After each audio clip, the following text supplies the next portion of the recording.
Only math knowledge চ্যানেলের পক্ষ থেকে প্রত্যেক ছাত্রছাত্রীর প্রতি শুভেচ্ছা এবং আন্তরিক অভিনন্দন জানিয়ে আমি ক্লাস পঞ্চম শ্রেণীর যে আমার গণিত বইটি আছে সেই গণিত বইয়ের আমি এখানে যে বলছি যে নিচে অপকৃত ভগ্নাংশকে মিশ্র ভগ্নাংশে যে পরিণত করি, পেজ নাম্বার হচ্ছে আপনাদের 110 নম্বর পেজ। ঠিক আছে, তাহলে এইটা একটা খুবই একটা গুরুত্বপূর্ণ বা একটা বিষয় বা অধ্যায়, বা এখান থেকে আপনাদের 1 নম্বর এবং 2 নম্বরের কোশ্চেনে এরকম দিয়ে দেয় যে পরীক্ষায় স্যার এবং ম্যাডামরা করে থাকে, এখান থেকে কোশ্চেন দিয়ে থাকে। আপনারা অবশ্যই এটা একটু ভালো করে লক্ষ্য রাখবেন যে কীভাবে মানে মানে অপ্রকৃত ভগ্নাংশকে মিশ্র ভগ্নাংশে পরিণত করছি। আপনারা দেখবেন, আমি বলে দিচ্ছি। ঠিক আছে, তাহলে 21/4 কয়েকটা। ঠিক আছে, এটা হচ্ছে আমাদের কি অপ্রকৃত ভগ্নাংশ দেওয়া আছে। যে ভগ্নাংশের লব বড় হবে এবং হর ছোট হবে তাকে অপ্রকৃত ভগ্নাংশ, আর যে ভগ্নাংশের লব ছোট এবং হর বড় তাকে প্রকৃত ভগ্নাংশ। আর মিশ্র ভগ্নাংশ মানে কি, যেটা আমাদের পূর্ণ সংখ্যা দিয়ে এবং লব বাই হরে একটা সংখ্যা হবে, সেটা আমরা মিশ্র ভগ্নাংশ বলবো। ঠিক আছে, এটা যেহেতু আমাদের অপ্রকৃত ভগ্নাংশ যেহেতু উপরে বড় নিচে ছোটো, এটাকে ভাগ করতে হবে। আমি ভাগ করে দেখিয়ে দেবো। ঠিক আছে, আমি অঙ্ক করে তুলে নিয়েছি। ঠিক আছে, তাহলে আমরা লব বাই হর আমরা পেয়ে গেছি। ঠিক আছে, তাহলে এটা আমরা ভাগ করব। তাহলে আমরা এই 4 দিয়ে আমরা 21কে ভাগ করবো। তাহলে আমরা এখানে 4 লিখে নেব, আর এখানে আমরা আমরা 21 লিখবো। ঠিক আছে, ঠিক আছে, তা 4 দিয়ে নামে বলবো 4 5 20। ঠিক আছে, বিয়োগ করলে আমরা 1 নেমে এলো। ঠিক আছে, তাহলে এই একটা উপরে চলে যাবে আর এই 4টা নিচে আসবে। ঠিক আছে, তাহলে এখানে সমান সমান কত হলো, 5 পূর্ণ 1 4। এইটা হলো অ্যান্সার। 4 5 20 আর 1 21 মিলে গেল। ঠিক আছে, এইভাবে অঙ্কগুলো করতে হবে। এরপরে অঙ্কটা আমি দেখাচ্ছি।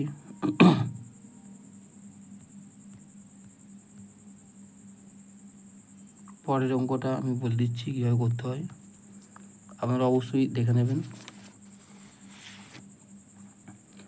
27/5। ঠিক আছে, এখানে আছে কত, 27/5।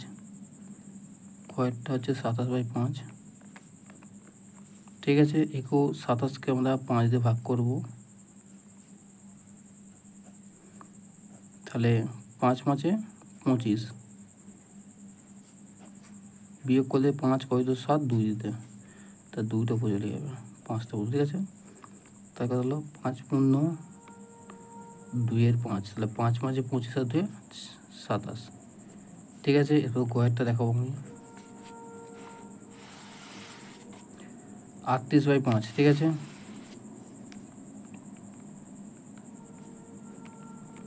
ঠিক আছে, এটাকেও ভাগ করতে হবে। তাহলে 5 দিয়ে আমরা 38কে ভাগ করবো। তাহলে 5 7 35,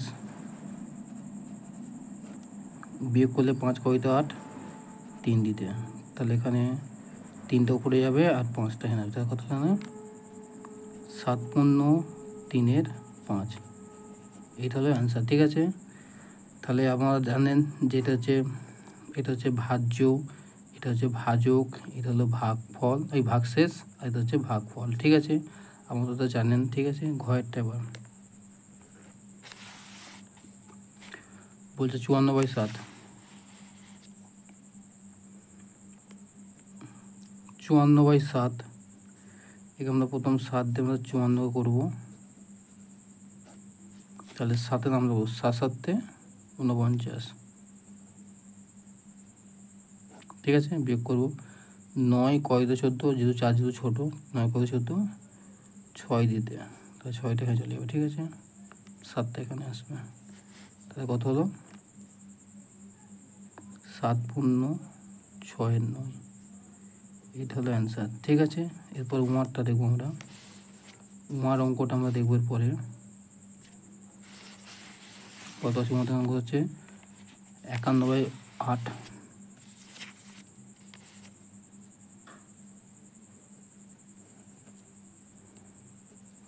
51/8। ঠিক আছে, তাহলে 8 দিয়ে আমরা 91 করবো। তাহলে 8 6 48। ঠিক আছে, বিয়োগ করলে 8 কয় 11, 3 দিতে, 3 দিতে, 3টে উপর চলে যাবে আর 8টা নিচে আসবে। ঠিক আছে, তাহলে কত হলো, 6 পূর্ণ 3 8, এটা হলো অ্যান্সার। ঠিক আছে, এইভাবে আপনাদের অঙ্কগুলো করতে হবে। যেমন এখানে অঙ্কগুলো আমি বলে দিলাম, এই যে কীভাবে করেছে। আর আর যখন বলে মিশ্র ভগ্নাংশ, যেমন অপ্রকৃত ভগ্নাংশে পরিণত করার চেষ্টা করি, যেমন এখানে হচ্ছে 3 পূর্ণ 1 7 আছে, তাহলে কত হবে 3টা যোগ 1/7 করেছে, আবার 3-এর সঙ্গে 3 গুণ 7 করেছে, যোগ এটা করেছে, আবার এটা করেছে। কিন্তু এইরকমভাবে অঙ্ক না করে আমরা 3-এর সঙ্গে 7 যোগ গুণ করে একটা যোগ করলেই হয়ে যেত। ঠিক আছে, এইভাবে অঙ্কগুলো আছে, আপনারা অবশ্যই অঙ্কটা দেখবেন।